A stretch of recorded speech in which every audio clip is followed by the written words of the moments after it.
So I'm about to stop in like 70 miles, give this car a little break and myself, and then keep going.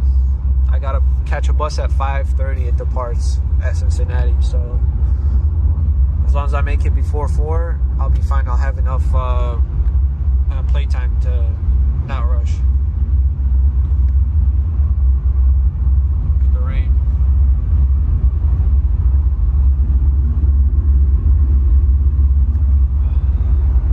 Man. Alright, I'm taking a little rest. Look at this LC 500. There's a dog in there.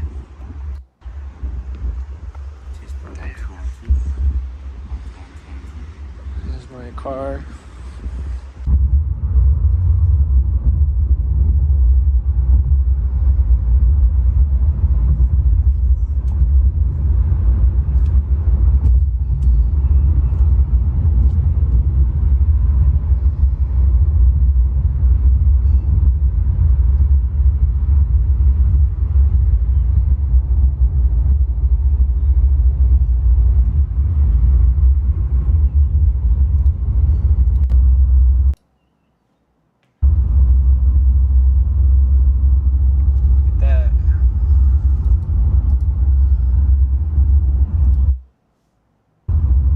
I guess Michigan does have the worst.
Roads.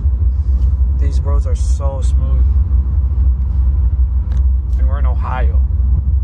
Imagine other states. Nothing towards Ohio, but you know, Ohio.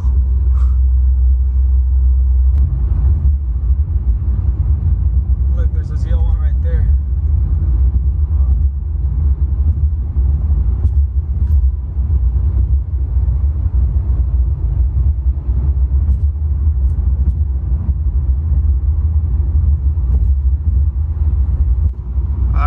Finally made it to Cincinnati.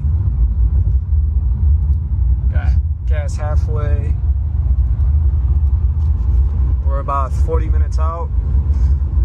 We're still pretty good on time. All right, we about to take the exit. Everything's looking good so far. I got 8 minutes left. Let's see where I'm halfway. That's insane. That's insane. 28 miles per gallon is insane on a V8 twin turbo.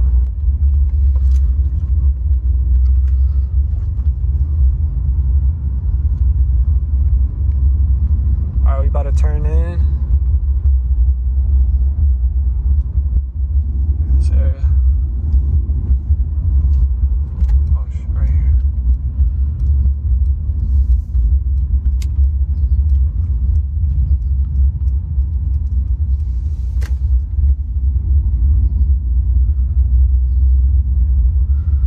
So I'm about to just check the area out real quick. Go get some food before I take the Uber to the train station. Let's go.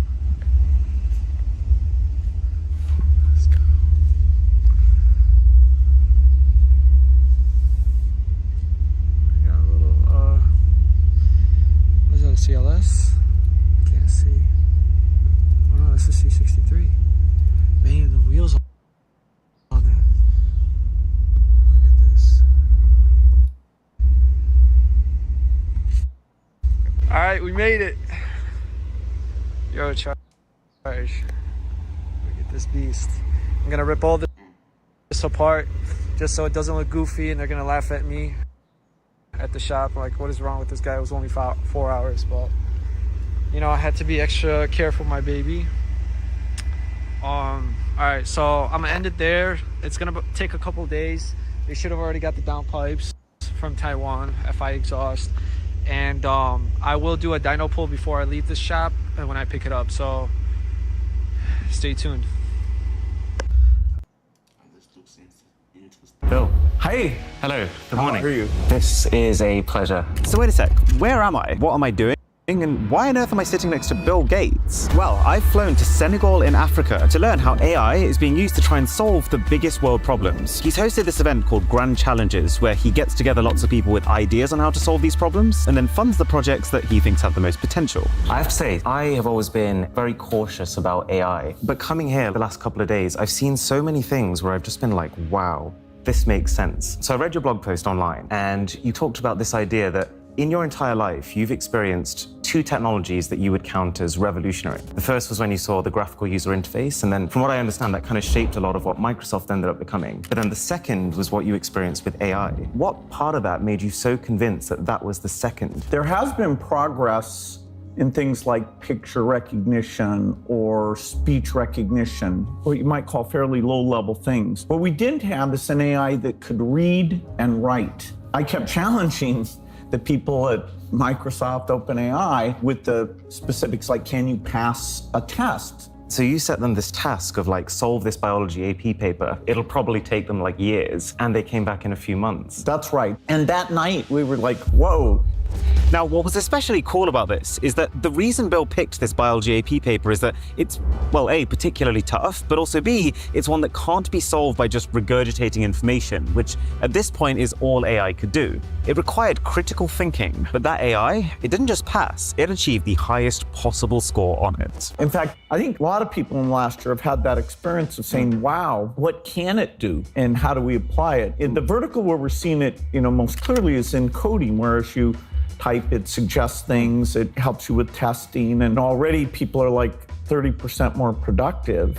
I guess that brings us to here. So we're in Senegal, we're at this Grand Challenges event, and given what you know about how powerful AI is, I guess you've decided that AI is a big force that is going to be used to also improve the world. What things are you most excited to use AI for to make a difference? The Gates Foundation is all about inequity, including in health and some work in education. We're now focusing the foundation on saying, okay, who are the innovators who are thinking about tutoring African students or providing Africans health care, where the shortage of doctors is worse here than anywhere in the world. And so if you can have advice to a pregnant mother or somebody who's experiencing symptoms, you can improve the health system.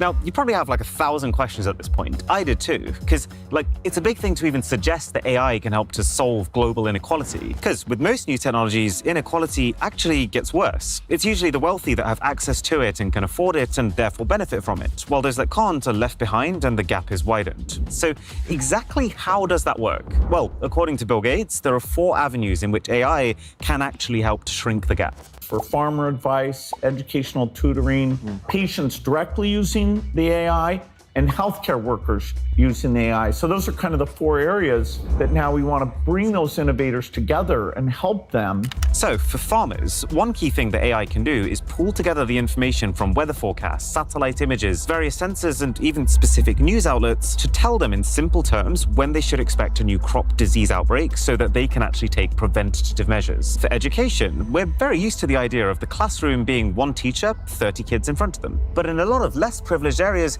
it might be one teacher to 100 kids. And within that, there'll be a vast range of different capabilities. So AI can be each student's personal tutor. It can teach them what they need to learn at the exact level they need to learn at, effectively allowing the smartest kids to not be held back and the people who are struggling to not be left behind. Plus, with an AI, you can ask unlimited questions and not be worried about judgment or holding the class up. Or, for another example, we saw an amazing example yesterday of textbooks not being localized to other languages. So a lot of these underprivileged countries, they don't have as good resources as we do in the West. But AI can not just create local language textbooks, but also create animated series where people are watching people who look like them and sound like them with their intonation, explaining concepts at their exact level. Yeah, the tutoring capability, particularly for languages that in the past wouldn't have gotten the effort that English gets, is pretty phenomenal. And of course, it's not just text in, text out now. Now, we're taking avatars and having them speak. We have speech going in. So the additional modalities makes it even more accessible.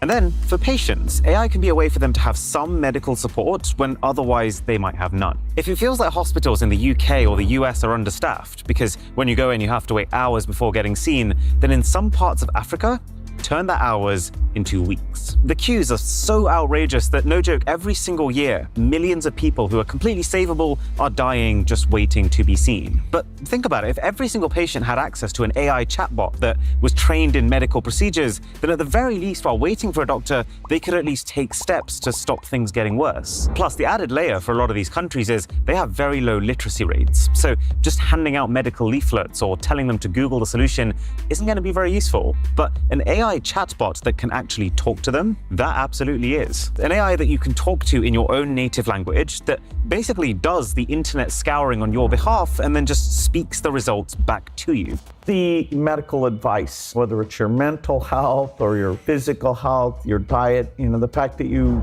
can consult and, get good advice on health things, that's really world-changing. Do you reckon there's like an element of people feel a bit scared to bring some things up with their human doctors, but with a chatbot, they feel like it's a safe space? With the chatbot, you're not going to meet them at the grocery store. Yeah. I mean, it doesn't go grocery shopping. So first, people worried that people would be less open with the computer, and you run into a tiny bit of that. But in most cases, like you're saying, it feels like, okay, it's private to me. Now we need to make sure we partition the data so we deliver on that promise. But we can absolutely say, okay, this is only private to you. And then you've got the healthcare workers. So many underprivileged countries have a problem here, that they only have 5% of the doctors required to actually serve their whole population.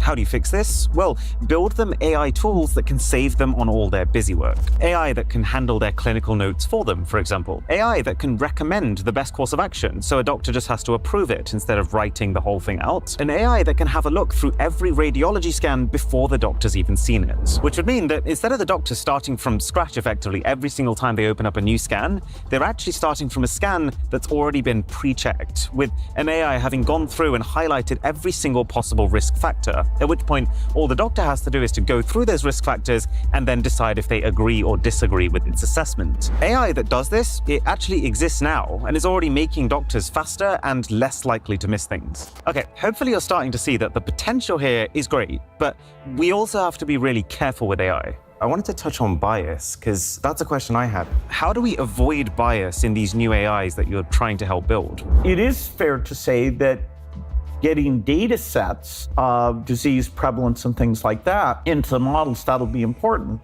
And that's another role for the foundation. The world's best health data set is one we fund at a group called International Health Metrics. And so we need to make sure that gets into these models so they're able to help people who aren't just in the US. And yeah, this is a really important trap that we need to avoid when using AI. It's very easy to be like, well, we've already got ChatGPT. Why don't they just use that in Africa? Why do they need to make new stuff? And yeah, I mean, aside from the fact that the average healthcare worker or farmer is going to really struggle to afford the premium subscription to use the best version of that, but also most of the investment into AI across the entire world right now is happening in rich countries like the US. Now that's fine, but what it means is that a lot of the data that American American chatbots are being trained on is US data, which can distort the way that the chatbot responds to situations with a US bias. So I was shown an example of someone in Malawi in Africa who was using ChatGPT to try and figure out what illness they had. They typed in their symptoms. They said, I've got a fever, I've got dizziness, I've got headaches.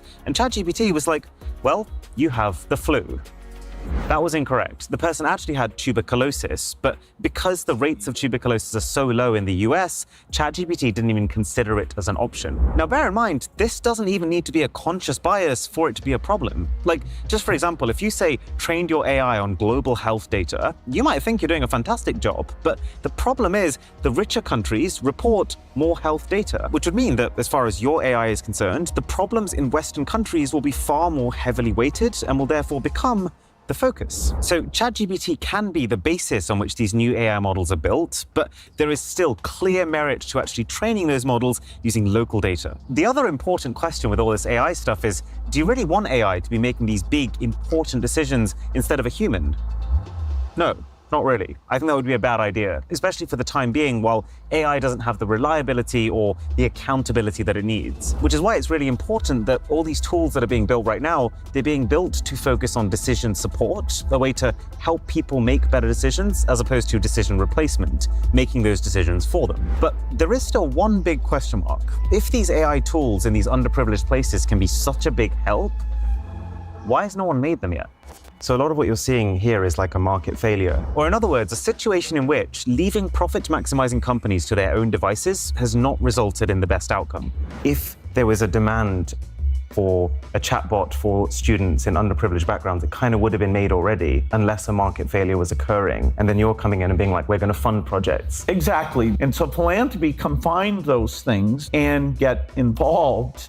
And so AI to help Africans, that's another example where we can supercharge it. The foundation will make sure AI gets used for Africa, that there's not a 10 or 20-year delay, because the AI gets delivered through the cell phone over the mobile network. So we don't really need that much more hardware at the end user. We need some data centers. We have to make sure that gets funded. Now, some of these innovators will figure out business models, but in education and health, philanthropy will be a big part of accelerating that. And there's two sides to this philanthropy. It's both to fund non-profit companies, like you probably see a lot of, but it's also for already profit-making companies, because they're the ones who actually have a strong incentive to make better products and also be efficient, because they have to worry about their own costs. It's just that in a lot of cases, these normal profit-maximizing companies, they don't see any money in poorer places like Africa, so they never even try to invest and create solutions for them. So in the case of AI, because the potential for AI is just so massive,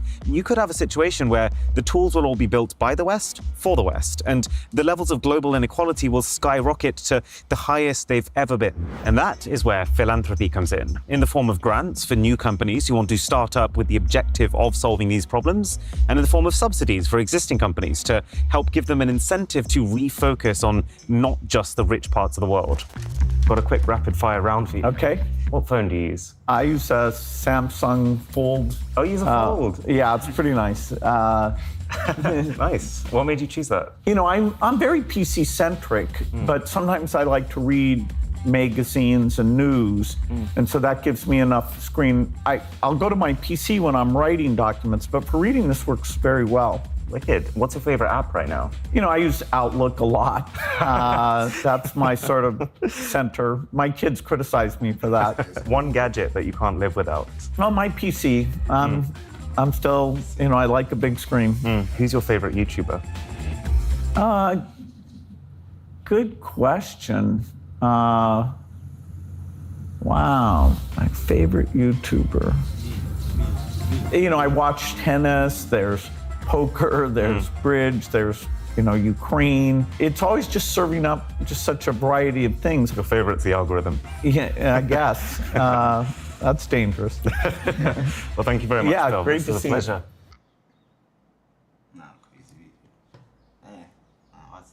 Whether you're a big rally racing nerd with a sim set up in your living room or not, EA Sports WRC is a bundle of fun, allowing you to smack into trees in fidelity that was previously reserved for the pros.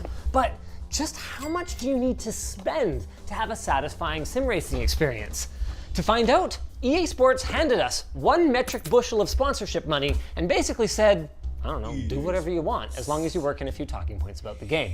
So we decided to get the whole range of setups, from a wheel and pedals that we got for $30 on Facebook Marketplace, hooked up to a PC that matches their minimum spec, all the way up to a racing sim setup that costs more than an actual rally car.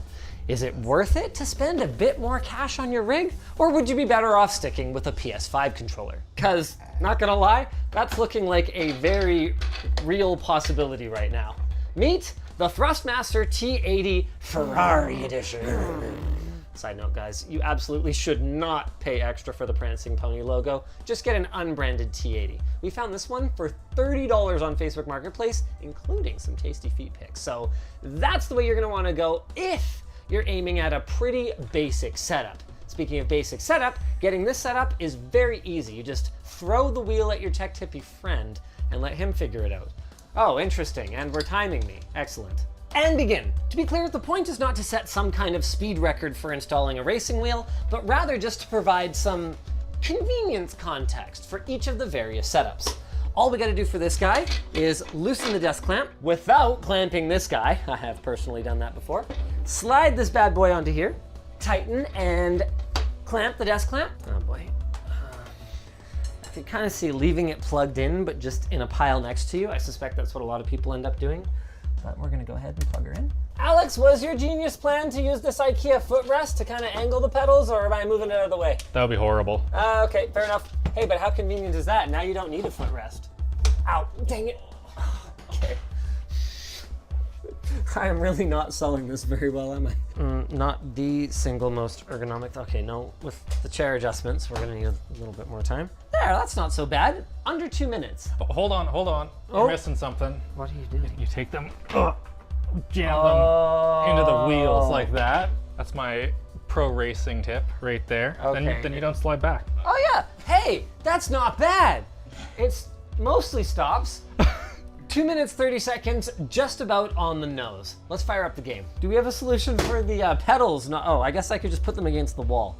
Yeah, and do you see that box that's filled with sandpaper? How do I always end up crawling around under your desk? That's only happened like once before. There we go. If it's stupid and it works, it's not stupid. Okay, this is not bad. You've got your ABXY, or at least the PlayStation equivalent. This engine start button is actually a little D-pad, which is super cool. Now that we're in the main menu, there's a whole whack of gameplay options, but we're just gonna jump straight into quick play, where we can play solo or multiplayer in a variety of different modes. They've got quick generate, create rally, where you can create a custom one, and a regularity rally, which I assume has something to do with the crapping yourself that you might do going over some of these jumps and stuff. Sorry, I'm not into rally racing, so I don't know all the lingo. And Alex, you say we want H1 four-wheel drive? Yes. Why H1? What's H1? Yeah, that's historic, the first. That means nothing to me. Okay, perfect. No, it just means like it's the very oldest. Oh, okay. Ooh, competition type, realistic. That's one of the things people are really excited about with this game, is it's not super arcadey, which is gonna be a problem for me. Oh my God, our poor car. Can you tell this wasn't our first take? Woo! Oh no! Okay.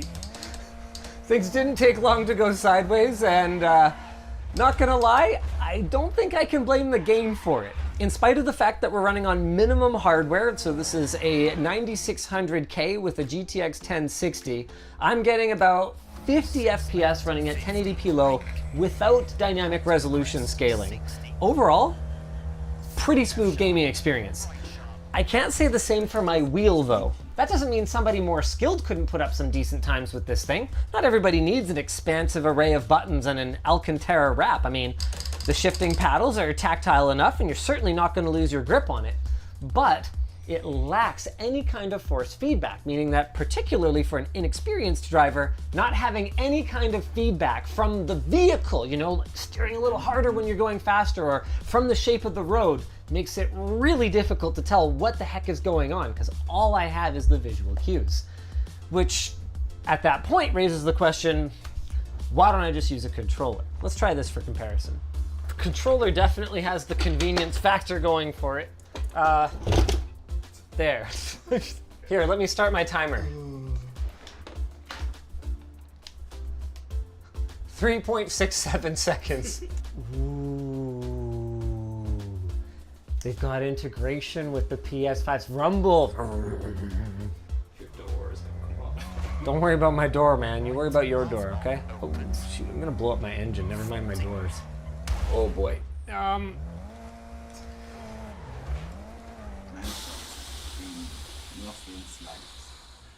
just need a little bit of time to get the hang of this. Really? You can tell? I mean, woo! Stuff still happens.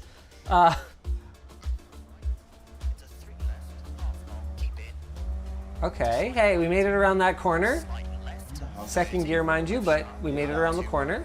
Grand total adjustment time about 2 minutes, and I'm pretty sure I'm better on this already. Whoa! Don't speak too soon, that's how you learn. We know that this is not an apples to apples comparison. The price delta between this and that wheel is over double, but this at least serves other purposes and doesn't take up as much space in your house. And I think it's fair to say from our short experience that a wheel without force feedback is just plain not gonna be a good time. I mean, PS5 winner? Oh, by a lot. I tested this on the shakedown. I was 12 seconds faster on the controller. That's like 25% faster. It's crazy. Yeah. Bottom line though, don't let us tell you what you like. At the cost of a basic wheel secondhand, you should just buy one, try it, and then if you don't like it, resell it, probably for the exact same amount you paid.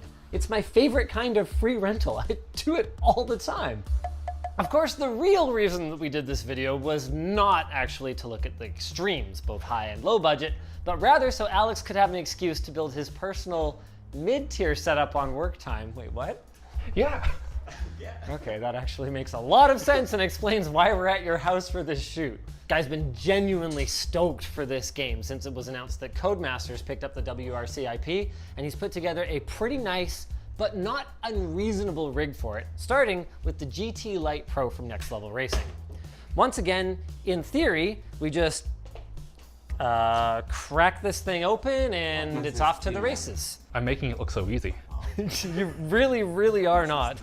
Oh, wait, why am I doing this? This is your job. Oh, right, okay. I just rake videos. Let's benchmark it. Wait, you're gonna undo it now? We're gonna time me again just for fun, but theoretically, once it's all set up, it would just be a matter of unfolding it and you're pretty much good to go. We're gonna wanna run these cables first, including, yes, power. Oh, this is cool. We've got some handy dandy little 3D printed spacers here. So we can clamp this onto a really, really slim plate like this. And then we got a couple of screws to secure this into place. Do they line up? I don't know. Am I allowed to have a helper friend? Yes. Oh, wow, they do. Oh, nice! You don't happen to have handy dandy spacers for this boy, do you? I have screws for it. You have screws. Oh. Well, yes, that will do. There we go. There we go. Oh! What was that? Still good. I don't know. By now, it should be pretty obvious that we're spending both a lot more time and a lot more money on this versus our last setup. But when you consider the extra utility, not to mention how much you're already into it for by the time you've got a PC that will run this game at its best, I don't think it's that unreasonable. This seat, for example, the GT Racing Lite, is $300 new, and you can get a less cushiony version for $50 less, and you can find them for as little as $150 used if you're lucky. Other than that, we just need a USB and an HDMI cable to run over to our PC, and we should be pretty much good to go. USB extension, anyone? Oh, hi, perfect.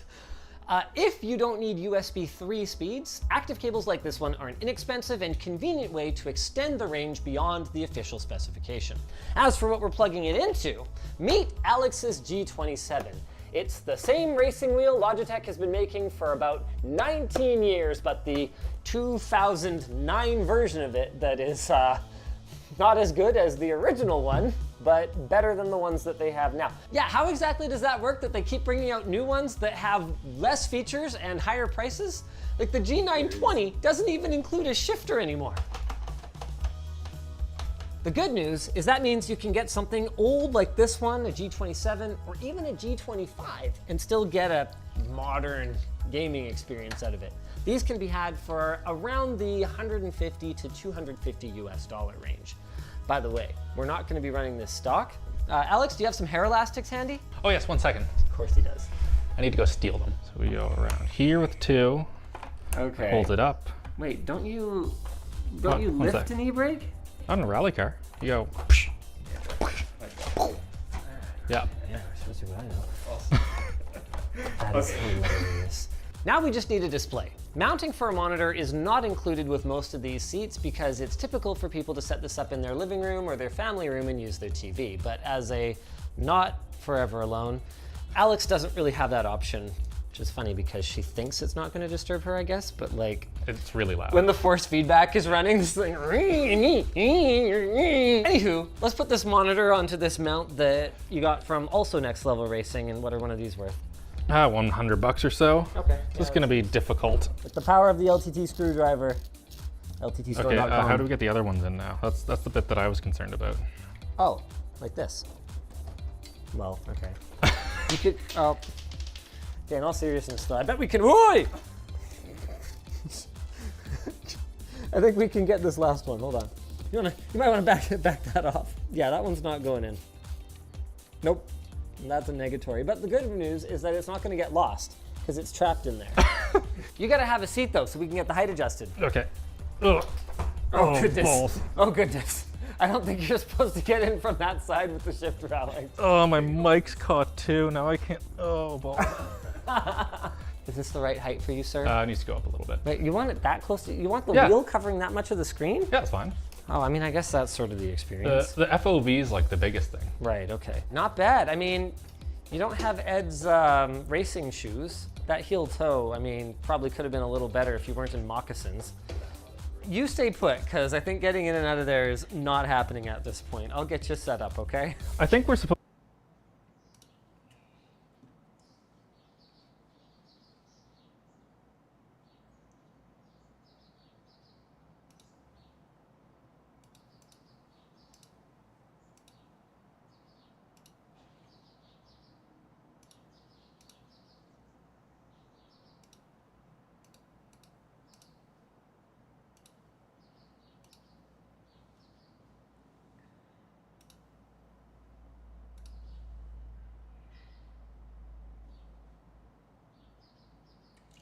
Can't connect to your console? What do you mean?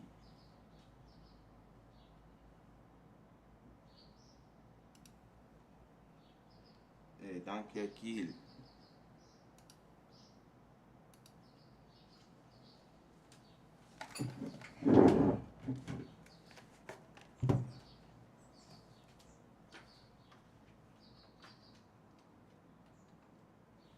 Don't turn into a bedroom bed.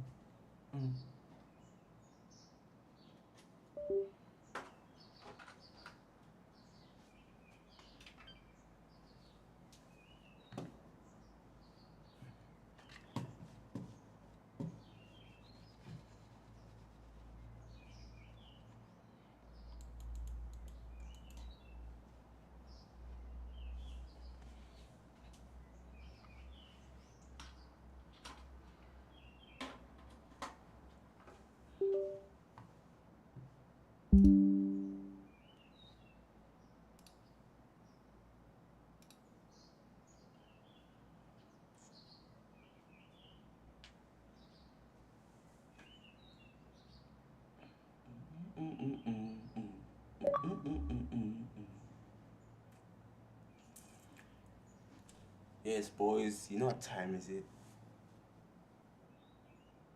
Away, please.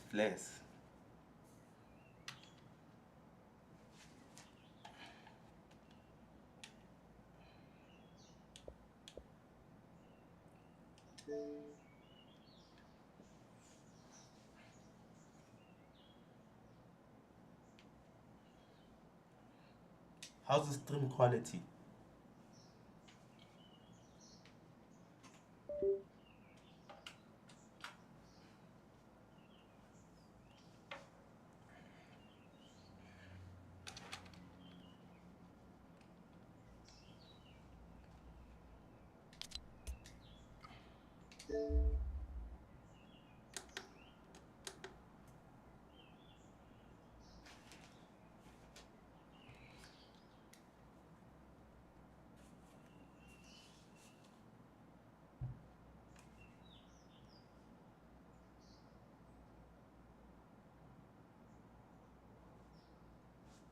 Ga, ga, ga. Ga, ga, ga.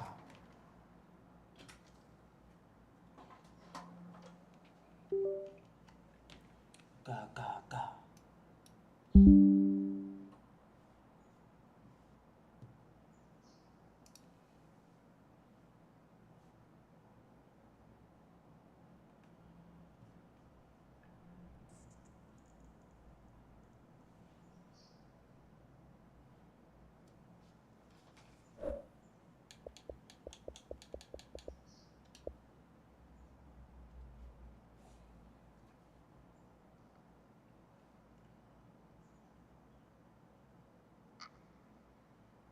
Ah ouais? Koe, Yeah, sure. listen. Let's run a game of duos. Our one game, okay? Ah ouais. But if we win the first game, my give you $50. Our deal. Deal. Our bet. Oh, opinion. Ah ouais, same.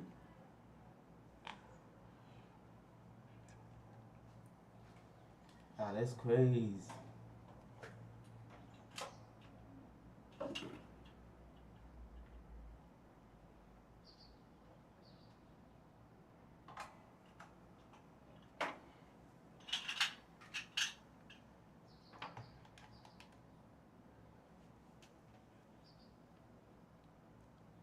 This game is taking forever. Oops. Yeah, whatever. This game is taking forever to load in.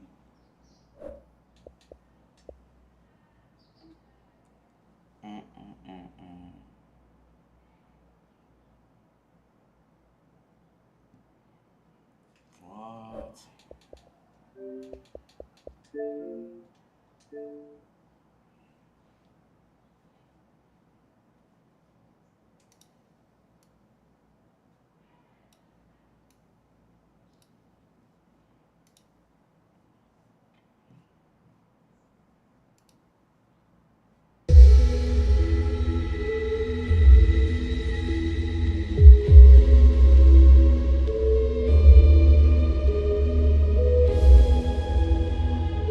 Ah ouais? I am streaming Fortnite. Me and Akil are gonna play. So now give me 50 rand to win this game. On stream. I'm on stream on. What are you gonna play? No one is on stream on. I don't give a fuck about your negativity. So come on, you just streaming boring things on. I'm playing Fortnite now. Hey. Fucking Fortnite, bro. You must be a Kaiser now. Alright, use this guy. Ah ouais, I'll check you.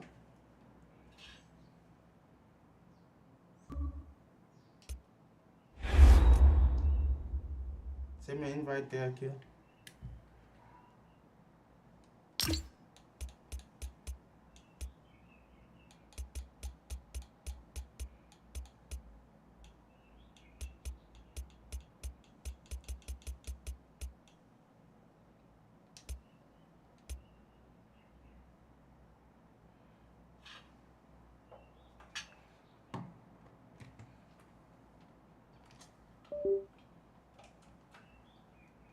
Let's turn all these players into bacon fat.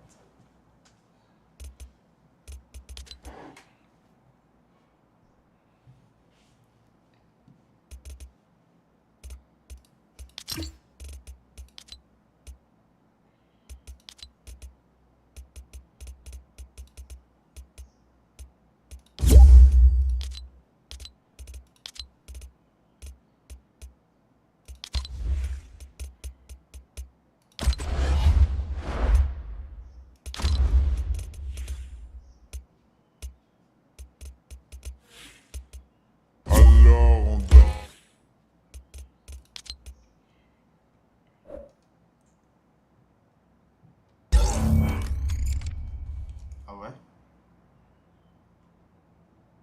Testing 1, 2, 1, 2, 1, 2. Ah ouais? Yeah, it is.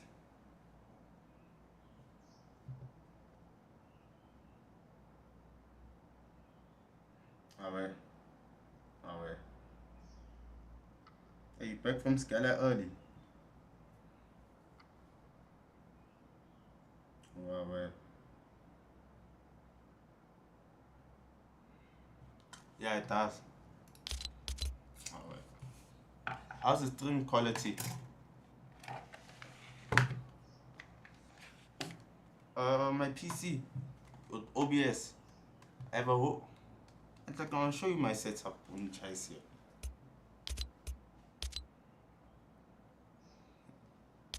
Yeah. Yeah, we have to cook now. We're going default skin. Alright.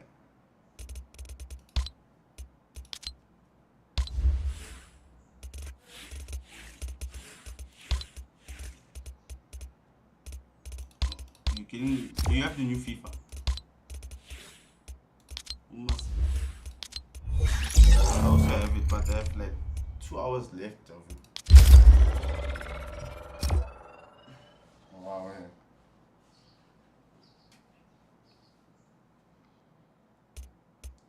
Allah Abba. Come I don't have that default. Oh, I'll go test it.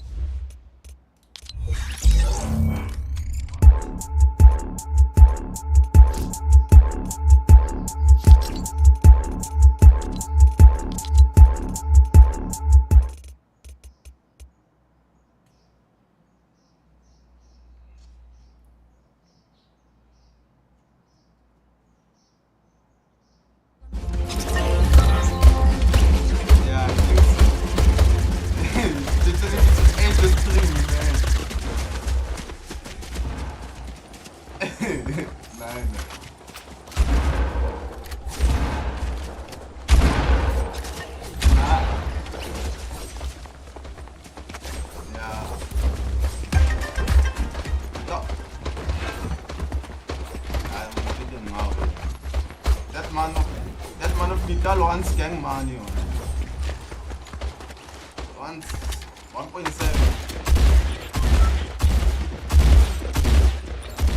and 1.8.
You saw the PS5 Slim is out.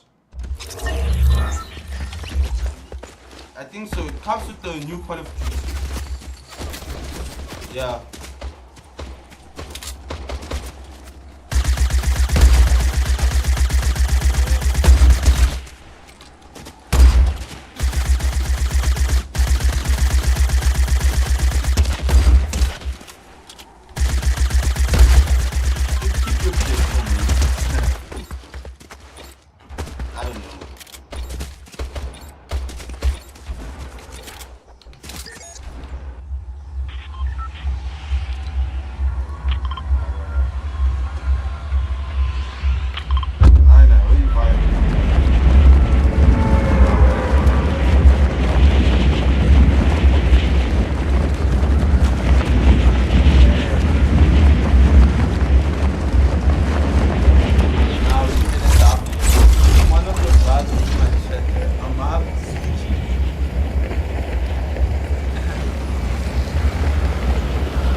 And not a pump, but tech has more bullets.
Yeah, it's monetized, but I need to get watch hours again.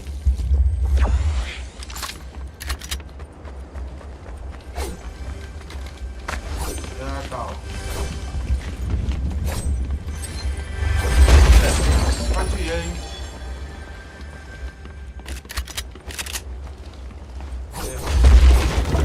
Hey, Akil, can you hear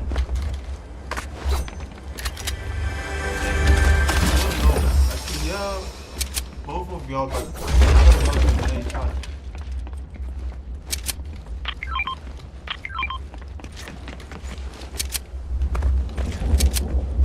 Oh, I think we must add each other as friends or something.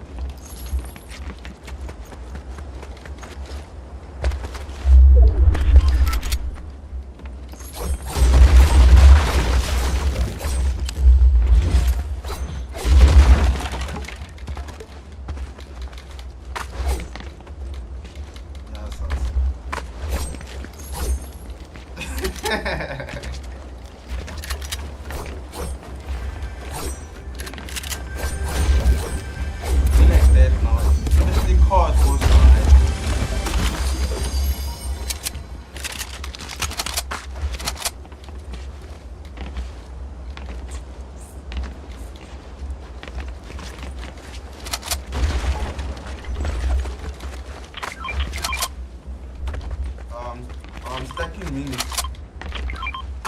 That's 3 minutes. And a chop jug. Oh, alright.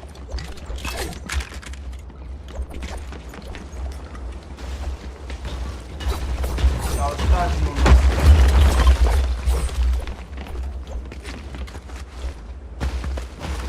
I just wanted to get watch hours on. I want watch hours on.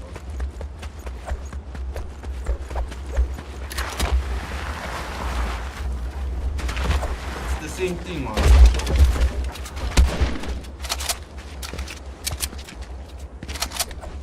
Myself is watching, so it's now.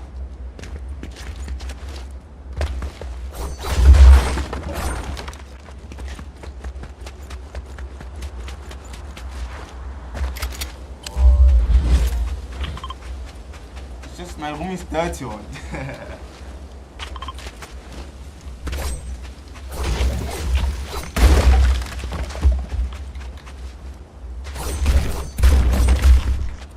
Logs with monks. Yeah, guys outside.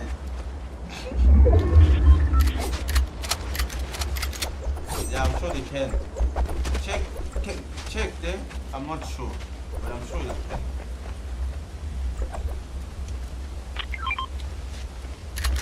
Oh, I see.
on.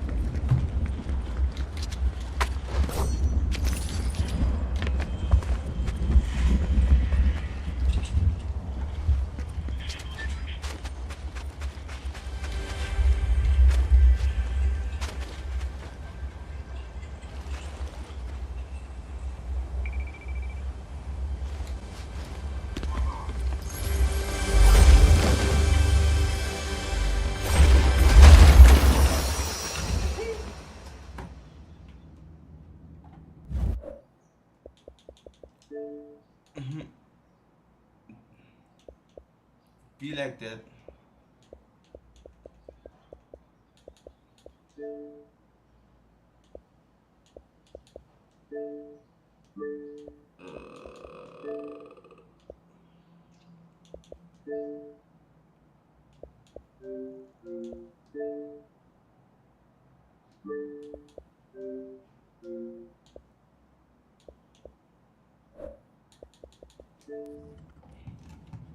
Nah, I don't know. Can't hear you guys on the YouTube.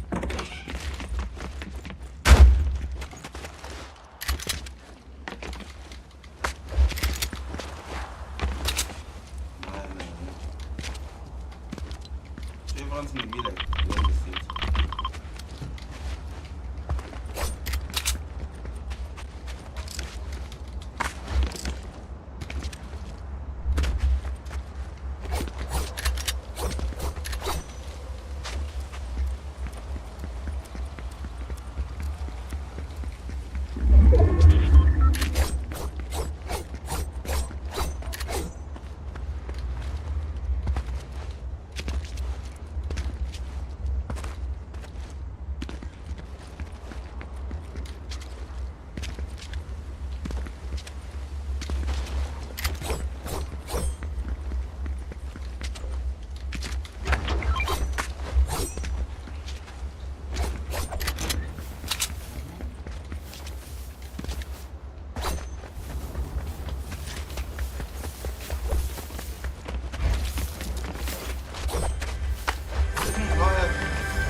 Slap this.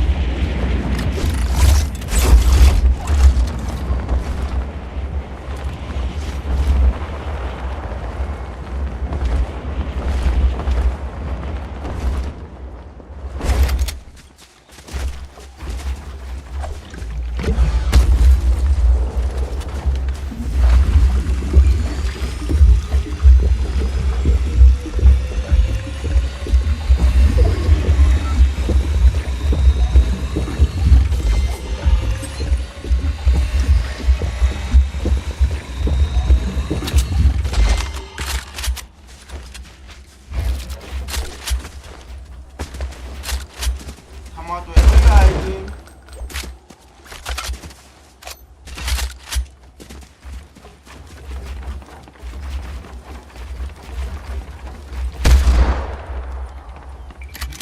Oh, there is it.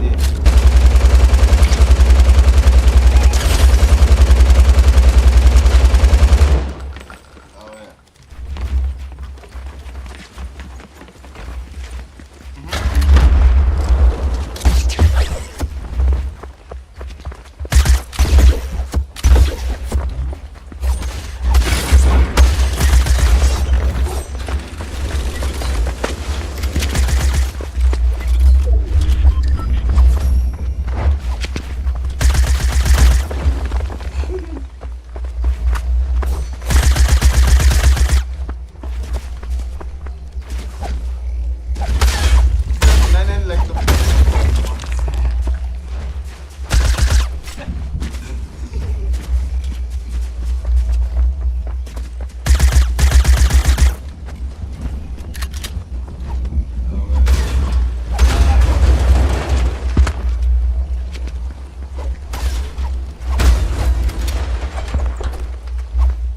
Take the supply drop for itself.